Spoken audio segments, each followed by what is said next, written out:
Hey everybody, it's Josh from Collection DX, and we have yet another video review. This time it's the Masterpiece Megatron Transformer. It's MP5. We start off looking at it in robot mode.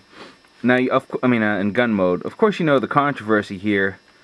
There was a big issue. Toy guns in the U.S. now have to have an orange tip on it, and because of that, anybody who was going to import it into the United States was forced to glue an orange tip onto the barrel.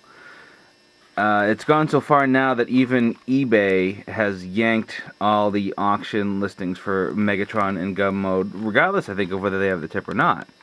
So, kind of a hard commodity to get the gun with no tip.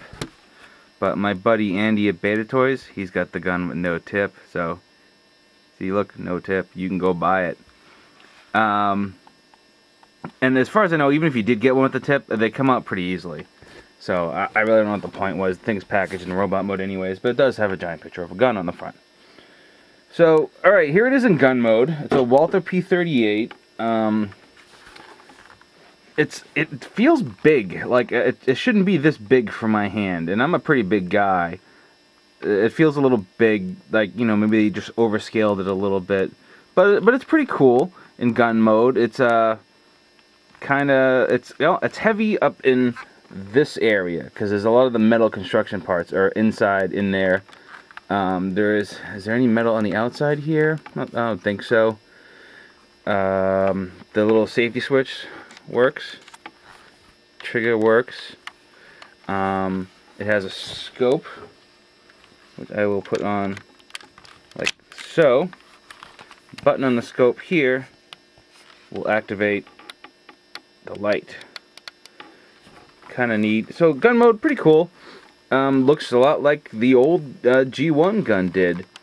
It looks like a gun, which is what I guess Megatron should look. You can kind of tell, like, some of the fit isn't perfect, and maybe I haven't transformed it enough, but you know, it just looks like, I don't know, some of the seams aren't quite perfect, but this is a tough toy to transform, so it's probably due to the transformation mechanism. And honestly, who's gonna keep it in gun mode? You know, I'm not. It's gonna be a robot, you know. So I'm gonna transform this, but I'm not gonna transform it on camera because honestly, it's tough to do. It'd take me like 35 minutes to do. So I'll be back in a moment. I mean, for you it will be instantaneous, but I'll be back in a moment and we will look at the transformed Masterpiece Megatron. So here he is in robot mode, the Masterpiece Megatron. It looks really sweet in robot mode. I mean, they really got this kind of origami kind of transformation that is really, well, it's not really intuitive, that's for sure, and first time transforming, it's going to take you half an hour.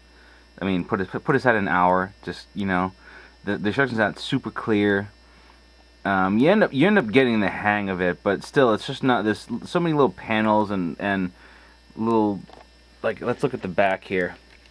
You can get an idea of the assembly that goes on here. You know, you can see these. These bars of metal in here, and you know, the whole support structure is all metal. Not the whole, but a lot of it is. And it's just a lot of flipping and twisting, and it's not really fun to transform. I'll say that. But when you get here, you can't deny that he's not cool looking. I mean, metal. The feet has a little bit of metal. This panel, the feet here. I felt like there was some on the legs earlier, but I could be wrong. And then some of the support structure. That's all it really is for metal. But he's articulated like crazy, and you know, it's a testament to the engineering that they could do, the kind of articulation that they did out of this. You know, obviously, head's got full articulation, shoulders go up, they go out, they rotate, they bend, wrist rotates, etc. Not much of a waist joint, unfortunately. Hip joint, hip and legs have a lot of nice articulation too. So you got your forward and back motion. I'll talk about these panels in a minute. In and out, then it rotates there, bends here, rotates again at the lower leg, and then the foot is all articulated. So you can do some cool poses with it and stuff like that. It's big. It's about, I'd say it's almost 14 inches tall from the foot to the tip. One of the little annoyances of it is the little panels all over the place. There's 6 panels that you want to be, that might irk you a little bit. So like a lot of Transformers these days, they use these little ball joint connectors, you can see in here, that, I mean, they do pop just right back on, but they almost, I don't know, it's just, they come off a little too easy. So you're trying to move the leg and then, oh, the panel comes, oh, let me wait so you can see what I'm talking about here, maybe. You're trying to move the leg around and the panels come off. Yeah, I mean, minor inconvenience. The only part of engineering that I didn't really care for is the legs here.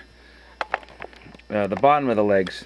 So you have this outer panel here that clips into, it's hard to see, but there's one clip at the top here that, not really clip, it's just like a peg in a hole. And then you have this little piece that goes in another hole. And at the bottom it's a ball joint too. So you spend all the time getting this piece in, and then you end up knocking that piece out. And then you want to put it in any kind of pose, and then, oh geez, here it is, it's off its thing again. So, I mean, I don't know how they could have done that better. I mean, obviously the things are like a marvel of engineering. It's really great. And, you know, and I guess I'm nitpicking, but it would be nice to see if a couple of these panels would have been a little more solid. Accessories, the arm cannon can, of course, go onto the arm in robot mode, thus making him really top heavy. As you can see, he doesn't like to stand up. I've heard of some fixes where you can tighten up the ankle joint if you wanted to. If you pose him just so, you'll get it right. But I mean, the solution is just don't leave the gun on. So, gun's kind of neat.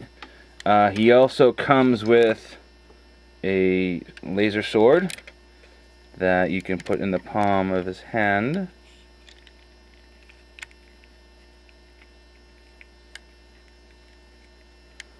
So you can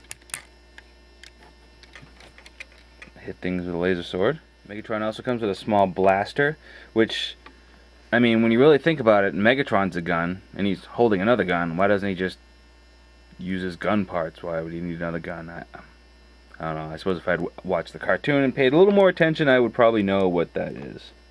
But yeah, gun. Holds in really securely because there's a little peg on the back of the handle that sticks into the hand. Okay, so we also have an energy mace, and you close the hand up like that, and this will fit. This panel pops out, and it kind of has a tendency to pop back in on its own. There we go. You take it and you kind of wrap it around, and it clips in, and you have cool kind of energy mace. It's got a chain weapon, which is always welcome in my book. The more chains, the better. So you can kind of swing it around and bash Optimus about the head and neck area. So, yeah, you know, it's pretty cool. It's definitely worthy of the masterpiece. It has a very Alternators feel to it. You know, it's very intricate transformation. If you dig that, you will like this. If you like the Starscream, you'll like this. If you like the Masterpiece Prime, you'll like this. If you like your simple, blocky kind of G1 style Transformers, you might be better off getting the original. It is an effort to do this. It's rewarding when you get to the end, but it takes a lot of work to make it from one form to the other. So you can get this at Beta Toys, and you can get it without the orange tip at Beta Toys, which is, I mean, come on, orange tip, you don't really want that. So till next time, this is highly recommended Megatron. Josh from Collection DX. See ya.